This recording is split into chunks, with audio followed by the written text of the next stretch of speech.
So let's recap where we left this dumpster fire and its narcissistic inhabitants last season with our less than thrilling cliffhanger. Thrill me. Ending of how would Will survive without the bank's money? Would Hillary blow her way to the top? Will Carlton snort all the white girl in Beverly Hills? Will Aunt Viv bang Ricky from Barbershop? How about little Ashley? Is she going to transition into an angry feminist lesbian or a man? And when will Uncle Phil realize he's Squidward's long-lost brother? All this and more. Next time on Dragon Ball Z. I mean, Bel Air. I'm sensing you're not enthused. Well, if this helps, here's the intro. There's only one thing that I hate, 'cause it's a bunch of crap. I hate rap.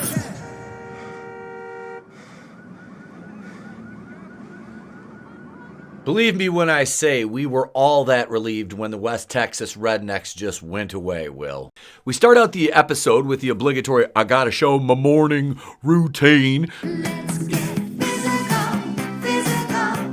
I wanna get physical. To show how focused on basketball and life Will is. But can we just agree above the rim with Dwayne Martin did it better? Also, incidentally, Dwayne Martin was fake Uncle Phil's campaign manager. In season 1, he played Steven. Will's pants look like something a homeless person would turn down wearing. And how the fuck do you leave the house wearing a hat like that and A, expect it to stay on, and B, nobody tells you that you look like a fucking dolt? Also, mind you, Numbnuts has only been living with Jazz at this point. Oh yeah, spoiler alert, he's living with Jazz. Remember the end of season 1.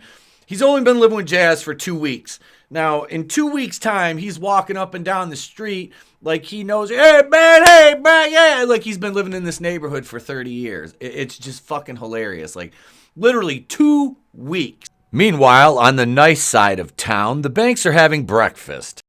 This scintillating conversation is about Will and his lack of communication with our favorite rich narcissistic assholes, and we can clearly see they're all just as shallow and vapid as when we last left them last season. We're looking right at you, thought Hillary. Meanwhile, at the Legion of Doom. Not now. Okay. Cut over to a small diner on the other side of town, and Will is meeting with an associate while he gets breakfast. This guy hands Will a knot, and Will inquires about getting in touch with Doc, who we'll meet later, unfortunately, because like a lot of bigger YouTubers, this guy is a grifter. You know, for a show that's creators want to break away from negative black stereotypes, they sure lean on them, and I mean a lot.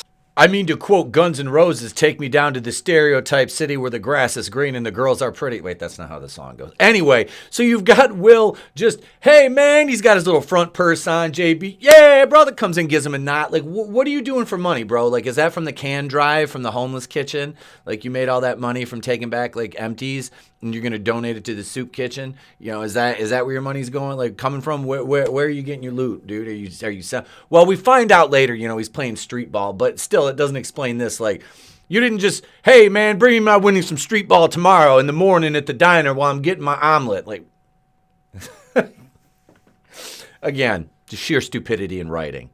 Back at the Banks estate, Carlton is leaving for school and to pick up Will, which he's not telling anybody, of course, who is still going to Bel Air Academy inexplicably, even though he moved out and, you know, was like, hey, Uncle Phil, screw you, but who's paying for that? Anyway, and then Hillary announces her departure as well, like it's a fucking airport.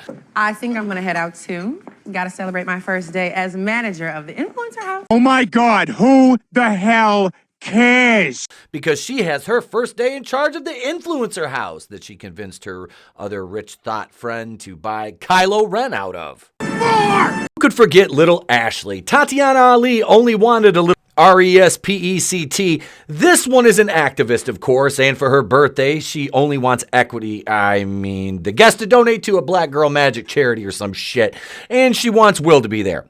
Also, I'd never forgive myself if I didn't include this little gem from the writers who definitely are qualified for their jobs and unintentionally make the Banks family look even more wealthy and out of touch, as well as achieving the impossible, making new Hillary look like an even bigger fucking moron. Mom and Dad's friends give the best gifts. When I was 13, I got a horse. Actually, what happened? No, you did not hear that incorrectly. The writers pulled the old disappearing pony for the birthday trick. You remember that pony you wanted when you were 6? Well, I bought him, and I've been saving him for a time like this. Surprise! New Hillary got a pony, and then it magically disappeared. Oh God, that's right. Ponies Ponies like food, don't they? Oh, boy. Her facial expression must be a subconscious reaction to her own performance as well as the overall quality of the series at this point. Smell shame. Jazz is praying because he's a Muslim, which I don't believe they brought up in season 1 at all, but okay. Will interrupts with breakfast, which leads to meaningless dialogue, and Jazz making sure Will isn't getting too comfortable on his couch or in these streets, which leads to this shining bit of dialogue, again trying to establish that the streets are Will's environment. Look, man, I appreciate you letting me stay, all right? You know, block feels like home. It's getting comfortable in these streets, though. Which it doesn't even seem that bad where Jazz lives, where his record store is, and a horn beeps and Will's off to school catching a ride with. They call me a redneck, but you know that's a beautiful thing.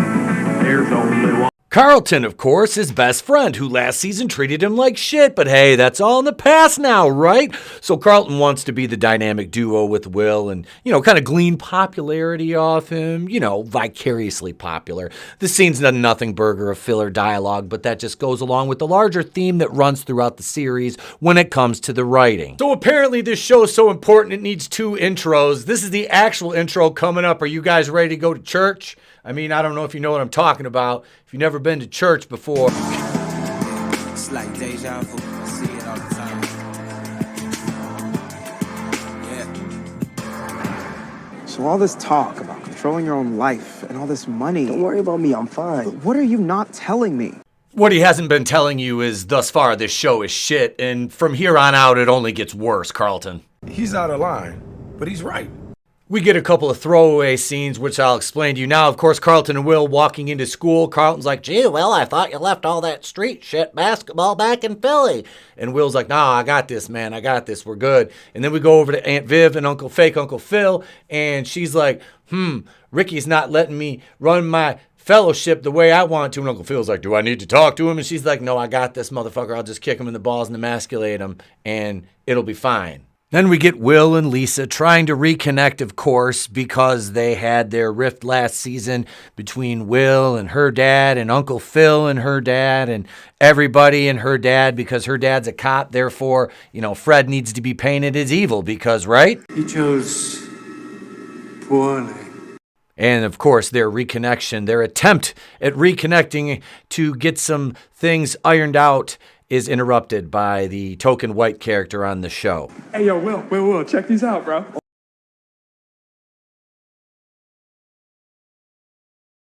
Hey, yo, Will, check these out, bro. I don't remember asking you a goddamn thing. Remember the influencer house that Hillary convinced Ivy to buy Kylo out of last season? Let's go check in on these idiots now and see what's going on.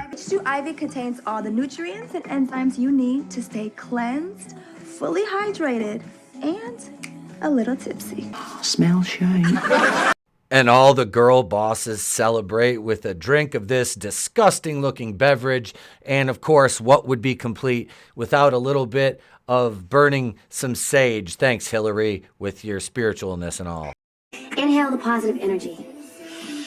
Exhale the immature, toxic bullshit.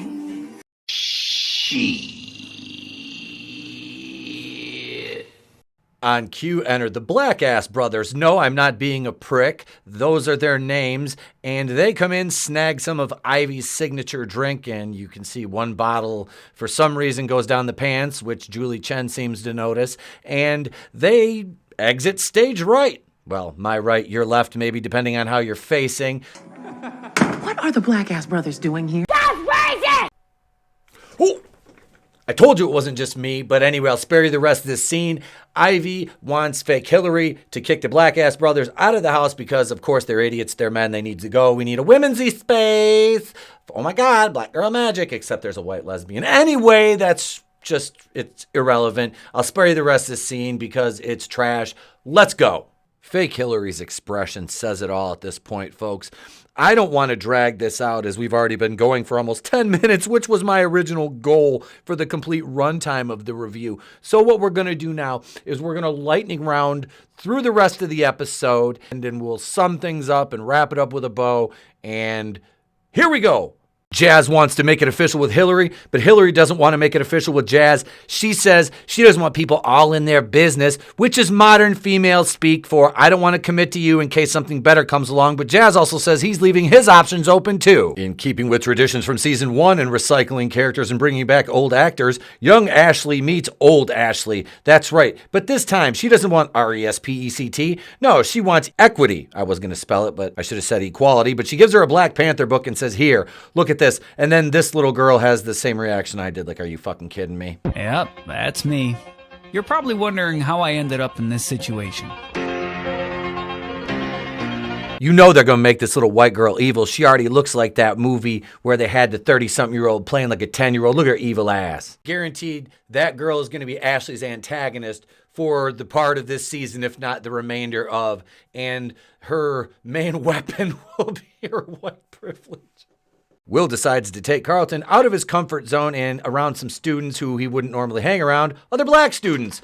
So Carlton and Will walk in on the Black Student Union meeting, and we are introduced to what looks like a young Cory Booker, who is probably going to be Carlton's antagonist, and then Yasmin Stats, his crush for this season. Yes, Yasmin Stats. I know you guys, I know my audience, you were thinking, hey, ETEP, at this point, what's Uncle Phil doing? I've been looking forward to this. Look at his face. It looks like he's ready to take his shit in his chair. Yes, I can definitely smell shite. But in all seriousness, when he is talking to his partner back at his law firm, Phil says, and his goals sound like somebody that would be giving a campaign speech, much like he just did for DA and had to bow out because of Will and not wanting his nefarious means and ways in which he helped Will to be exposed, to show any corruption on his part, because God knows Philip Banks can't be painted in a bad light. That's why this version of Phil Banks is shit. Meanwhile, back at Hydra headquarters, little Ashley sees her favorite black militant teacher being unjustly berated by those evil white supremacist staff members. Jeffrey shows up at Bel Air Academy to see Will, in addition to getting ready to drop the hottest album of the year. Look at that pose. The first stop on Jeffrey's tour is, of course, the Banks residence to play some of his greatest hits like I Stopped and Talked to Will. Will's back on the streets playing basketball, and Phil's like, yeah, I'm going to run a diss track on you called You Were Fired Because You Lied to Me, and I'm still a bitch, though. Will is trying to get with this guy, Doc. Remember, we mentioned him earlier. He's got to go play basketball. It's the day of Ashley's party. Jazz has got to take him there, and this scene is meaningless dialogue and filler, so let's go to the beach. Somebody made the conscious decision to put this nasty ass in the shot, which I don't understand. Anyway, Dumb and Dumber get to the beach. They walk up to the court. Will sees Doc immediately, surrounded by a crew of ball players, and Will's like, screw it, I'm just going to go over and introduce myself to him. Doc's like, who the hell are you? Will's like, I'm in a hurry, I want to get in this game. And Doc's like, yeah, well, too bad I'm not on your schedule, kid. And then Will sits down to tie his shoes in preparation and meets a whore with a dog, I guess. As Ashley's birthday party's already underway down at the beach, Will steps up for a special one-on-one challenge match with Big Dre, who is actually the guy's built like an NBA player. And of course, Will is much smaller, and Big Dre looks at him like, who the fuck are you? And the game of basketball goes much as you would expect it to in a show like this, with the bigger, larger, more dominant player coming out on top first, misses one shot, and from then it's over with like a hustler in a game of pool. Will comes back, wins the game, some spectacular dunks, few up and unders, little layups here and there, and he gets to go over and show out to Doc, and Doc's like, yeah, I already knew who you are, because of course his boy told him who he was, because this guy is a grifter. And I forgot, the whore tells him her name, and then Jazz is like, hey, quit worrying about that nasty bitch, we got to get to the yacht. From this point on, there's really nothing of any substance, so how about we just go through and speed this up at about 100 times the speed of the actual episode, and that'll make it seem a little bit more coherent.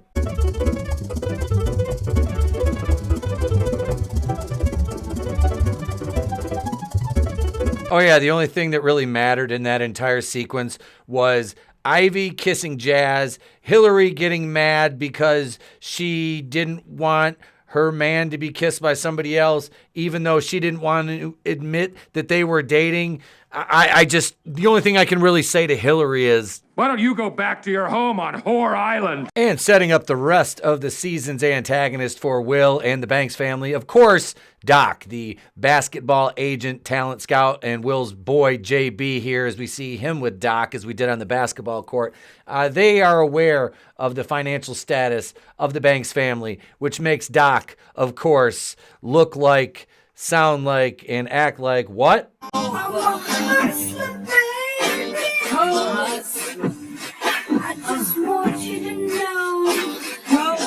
I mean, that was a brutal episode to get through, but folks, I did the review in under 20 minutes. Last year, I was doing 3 episodes a shot. I had sometimes 90 to over 100 minutes of footage to go through sometimes, and this was tough. This was tough. I didn't want to make this review that long, but damn, was it bad. Will's the same old Will. He's borderline narcissist, just really no accountability, no thought of accountability for his actions. Carlton seemingly cleaned up a little bit, but we see he's going to relapse back this season because of Connor. Ashley, a militant activist. Hillary, completely stupid. Modern woman, though, with the whole, well, I don't want to tell everybody me and Jazz are dating because that'll ruin my chances with everybody else. AKA, will someone better who's over 5'8" come along, right, Hillary? Because we know you're thinking you're one of those, he's got to be 6'3" kind of chick. Uncle Phil's ex-girlfriend comes back in, so we're going to make him look bad as opposed to Aunt Viv with Ricky from Barbershop last season. Roderick and his fellowship, whatever the fuck his name is, I don't care. You've got Doc, who's going to be the hustler, is going to try to, juice some of that sweet, sweet dollars out of Uncle Phil. And Uncle Phil's going to push back. Will's going to take it as, you don't want me to succeed. You're just trying to hold me back, Uncle Phil. You're just like my dad who left me. Meanwhile, Uncle Phil is giving Will every fucking advantage in life. But hey, Uncle Phil's a shitbag too. So, I mean, these people are all just shitty people. All of them are shitty people. Oh, yeah. And there's this gem too. Ready? Your collective voice.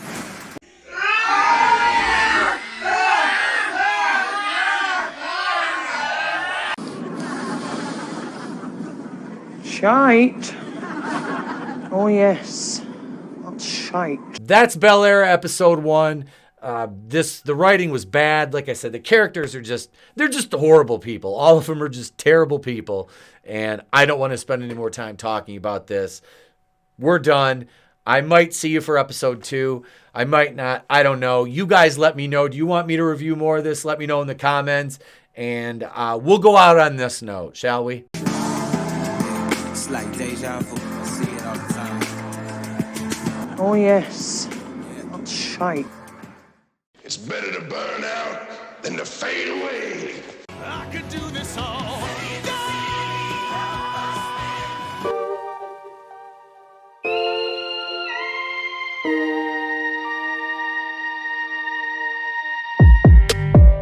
This doesn't bode well. You're lying. I never hit you. You are tearing me apart, Lisa.